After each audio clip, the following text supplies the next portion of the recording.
Welcome to the dumpster fire of history YouTube. It has been burning in the corner here, largely unnoticed, for quite some years. However, that might be about to change, at least somewhat. As I'm writing this, it's the 10th of December 2023, just 7 days after Bomberguy, a YouTuber with 1.47 million subscribers, uploaded a nearly 4-hour video exposing a number of well-known YouTubers as serial plagiarists. The fallout has been extensive, and people have been rushing to comment, congratulate, or just cover themselves. Originally, I wanted to make a video specifically identifying serial plagiarists in the history YouTube community, but after several days of research, I decided not to. Firstly, because I've covered some of them in a previous video, see the link in the video description. Secondly, because other people have already done it, and it achieves absolutely nothing meaningful, which I'll get to shortly. And thirdly, because there's a more important issue to discuss: why plagiarism and inaccuracy are rampant in the history YouTube community, and what can be done about it. Most of the videos and comments on the issue of plagiarism in the last week that I've seen have been addressing the issue at the individual level without looking at it systematically, at the socio-structural and economic environment which produced this situation and which will inevitably reproduce it. What's the problem with history YouTube? History YouTube is a hugely popular genre with a very low barrier to entry. Have you seen those movie recap channels which use ChatGTP to summarize a movie plot in a 10-minute script, an AI text-to-speech bot to voice the script, and a few handfuls of footage from the movie to illustrate the video? The average history YouTube video channel is almost that easy to make. Create a channel with a catchy name, summarize Wikipedia articles with ChatGTP, throw in some images with a few snappy visual cuts occasionally, add a stirring copyright-free soundtrack from Kevin MacLeod if you're feeling professional, and you're done.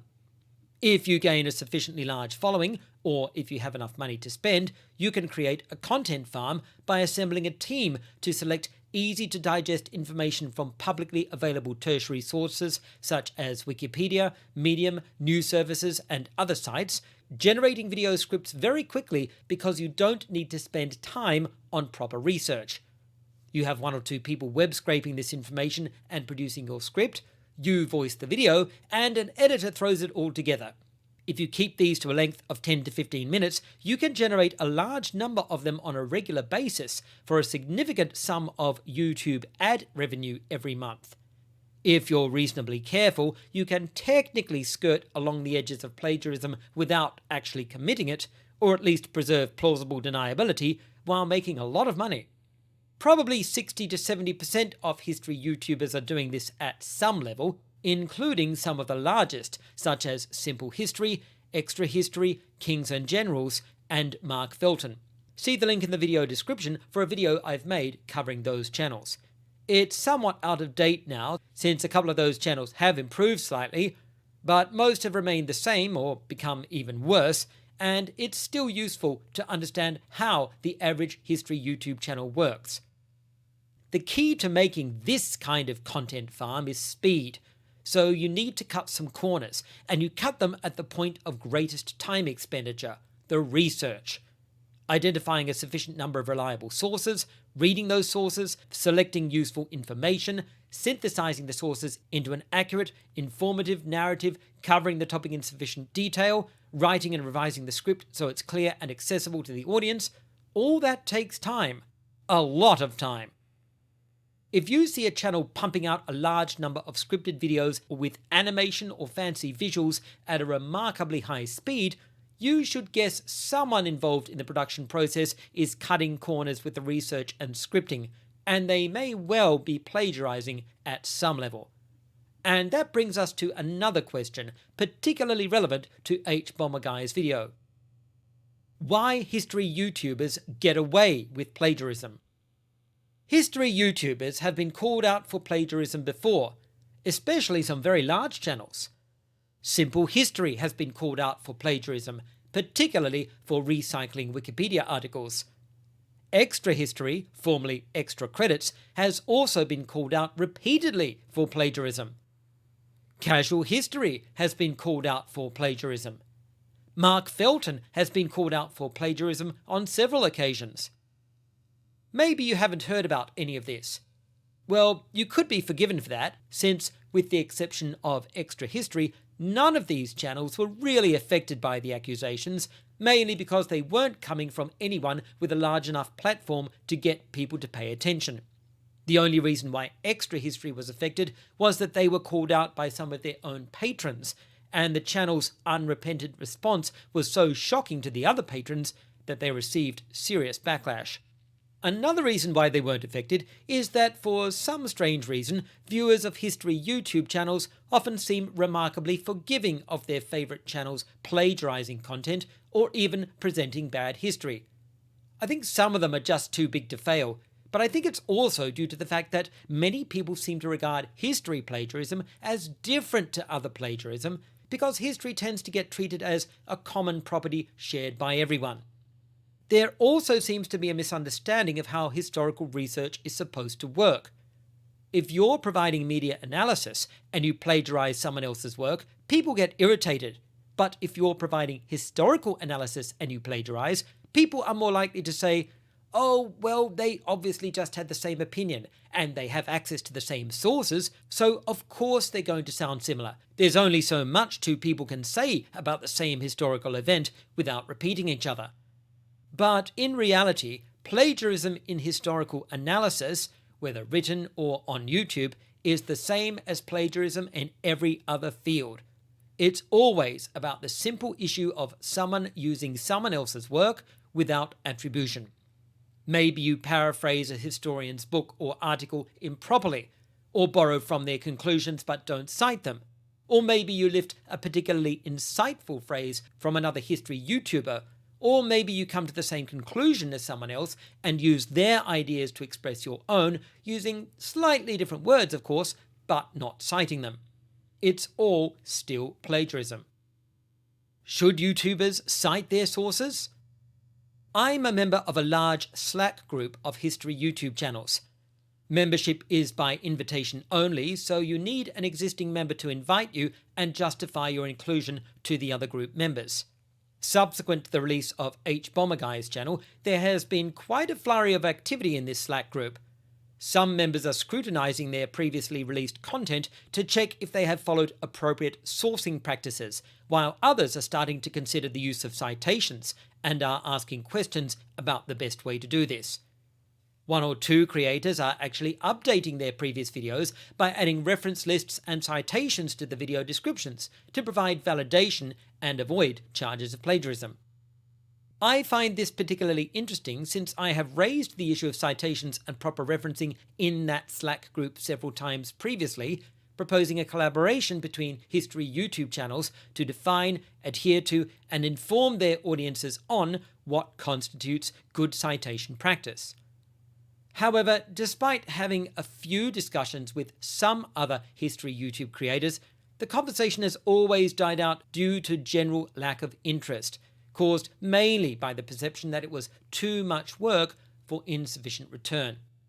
Now people are a lot more interested in the subject, and it seems that some extra work might be considered worthwhile after all.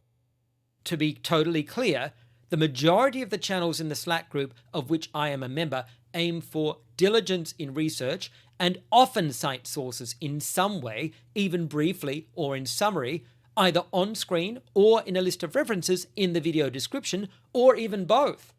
However, generally speaking, the attitude towards specific citing has been quite casual, with most people considering a list of references in the video description to be more than sufficient. Well, looks like that's about to change. However, outside that group, you can be sure that other history YouTube channels are now suddenly improving their citation and referencing methods, not because they always thought it was important to do so, or out of a service to their audience, but because they're concerned about being harmed by charges of plagiarism. It's interesting to see how the threat of social media shaming can command behaviour which basic academic integrity can't inspire. In the history community, there's a small number of creators who have always strived for best practice in research and citations, but there aren't many of us. In fact, most of us don't even have 100,000 subscribers. And we know that citing sources on screen and providing a list of references doesn't translate to an increase in subscribers. It really is a lot more work for absolutely marginal return at best. Most audience members don't actually care if YouTubers cite their work or provide referenced sources. They treat content creators as entertainers, even if they're producing work on serious subjects.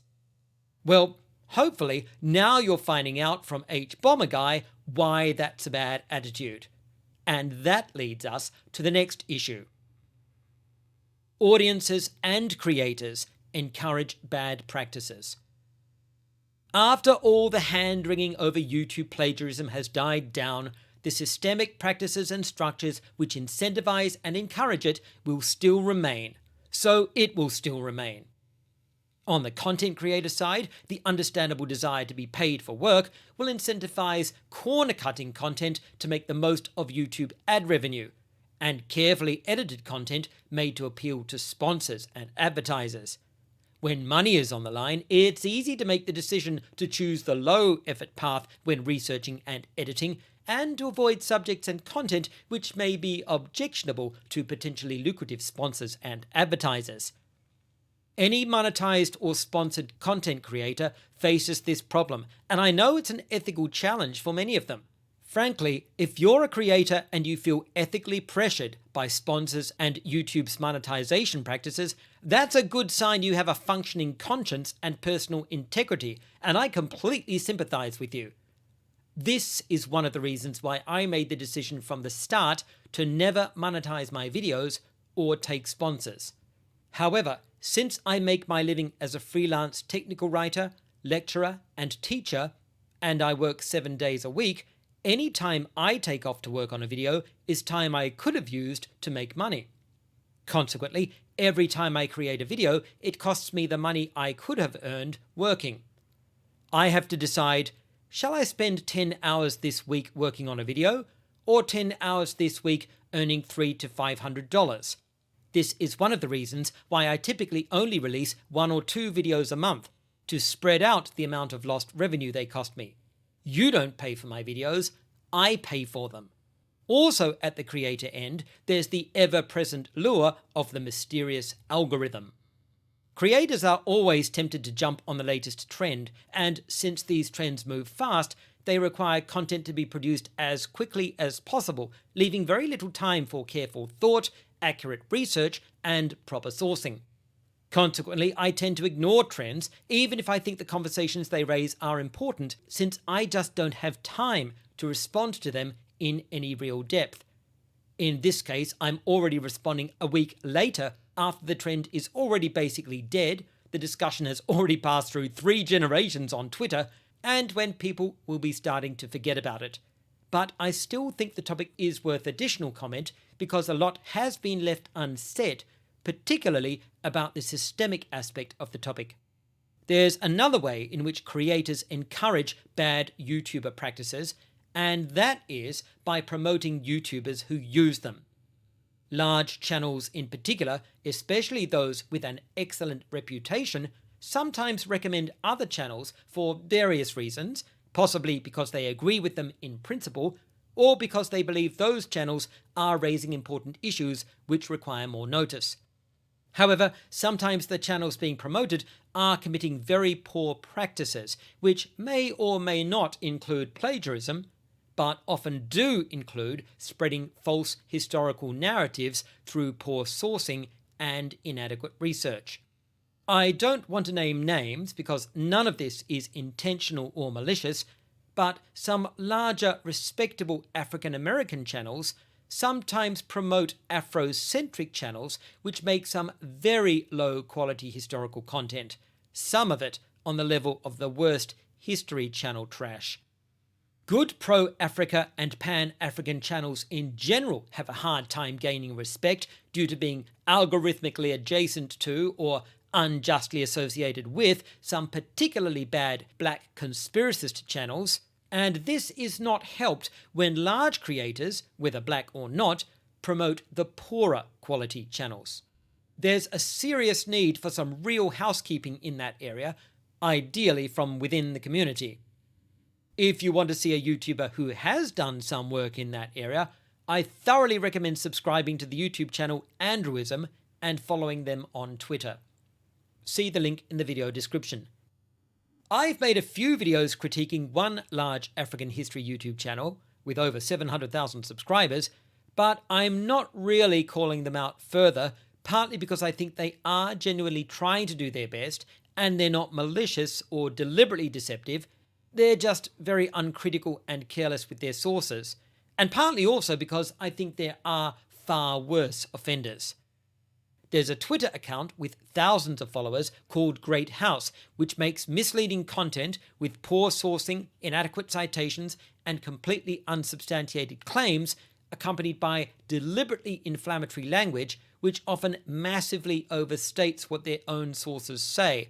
And I will be targeting them in future since they are genuinely malicious. They've had several people call out their errors on Twitter, and they either simply ignore them or respond with nothing but personal abuse. I'm also interested in critiquing them because they're a useful case study in how to fool people through a show of scholarship and academic rigor simply by citing sources, because most people aren't going to read the source or spend the time checking up to see if the source is reliable or if it's being represented accurately. You will already find a few posts on Great House in my channel's community tab identifying their errors. Normalization is another way in which creators encourage bad YouTuber practices. People like Somerton can get away with bad sourcing and poor research because so many of your favorite large YouTube channels practice the same level of inadequate sourcing, even if their research is genuinely higher quality. As an audience member, you're not conditioned to recognize and differentiate between good and bad sourcing practices, and you've been conditioned to accept poor citations or a complete lack of citations. Your favorite YouTubers, including your favorite history YouTubers, have helped make that the norm, and you, as their viewers, have supported them doing this. So now I come to the other part of the systemic dysfunction. People like Somerton thrive because their communities let them thrive. Their audiences don't hold them to a higher standard. They want these creators to confirm their biases, to tell the preferred narratives. And I can really sympathize with that, especially when someone's part of a marginalized community without much representation and they see someone who looks like they're shining a light for that community. It's easy to be taken in by something which looks like what you want to be true. Here, I want to identify a particularly valuable creator, Rowan Ellis, a queer, long-form video essayist. One of her best videos, uploaded on the 18th of February 2020, is entitled, "Is LGBT History Fake?" and it presents a number of examples of fake queer history narratives being spread online. Ellis identifies the motivation behind these fake narratives, the way they spread, the reasons why they are so readily accepted, and provides some advice on fact-checking. As of the date of writing this script, Ellis has only 270,000 subscribers, and that video has just under 100,000 views, which is disappointing but sadly demonstrable of the fact that hard facts and carefully researched content are often so less popular and appreciated than lazy falsehood. Please view her video and consider subscribing to her channel if its content seems to serve your needs. See the link in the video description. But there's another attitude common among the viewers of these large content creators to which I'm less sympathetic.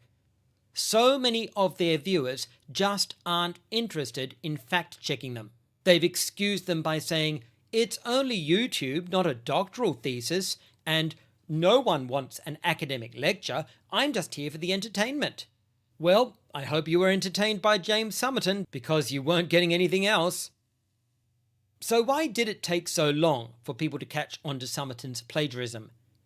I'm guessing it's partly because many people just don't realise how much time and effort is required to make a well-researched, detailed, long-form video essay, especially with good editing and visuals. It's a vast investment of time and effort. Research and script writing occupies 75 to 85% of my video production process, and any video of mine over 30 minutes long has typically required months of research and script writing, while videos over an hour can take up to a year. A lot of this time involves not only reading through sources, but carefully selecting representative quotations from them to place on screen in the form of full citations, complete with page numbers, a referencing strategy I have used since my channel started.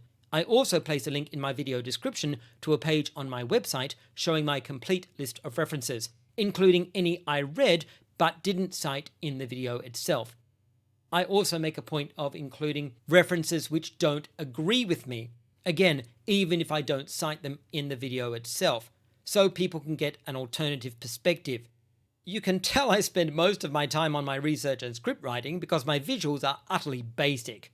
You can also tell I do all of my own video editing because it's absolutely potato level.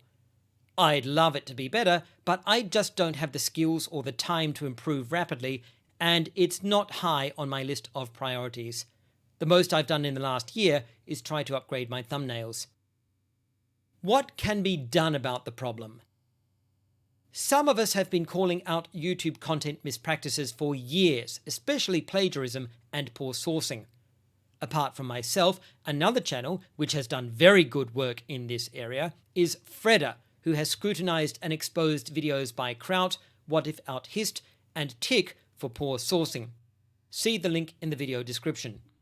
But these critique videos are often ignored, or people just stop by to say how much they hate their favorite creator being criticized in this way. With the release of H. Bomber Guy's video, this may start to change. People are now not only more aware of the scale of the problem, but hopefully why it's a problem. Viewers may start to wonder which channels they view regularly are being honest in their presentation of content, and whether or not they are being ethical in their use of sources. Still, that leads us to the next issue. What can be done about this problem? Audiences seem to be generally aware of the influence YouTube monetization and sponsorship has on channel content, but they also seem quite forgiving of it. Phrases such as, "you do what you gotta do," and "you have to pay the bills," are fairly common sympathetic responses to YouTubers publicly confessing the conflict they face between producing quality content and submitting to the requirements of YouTube advertisers and sponsors.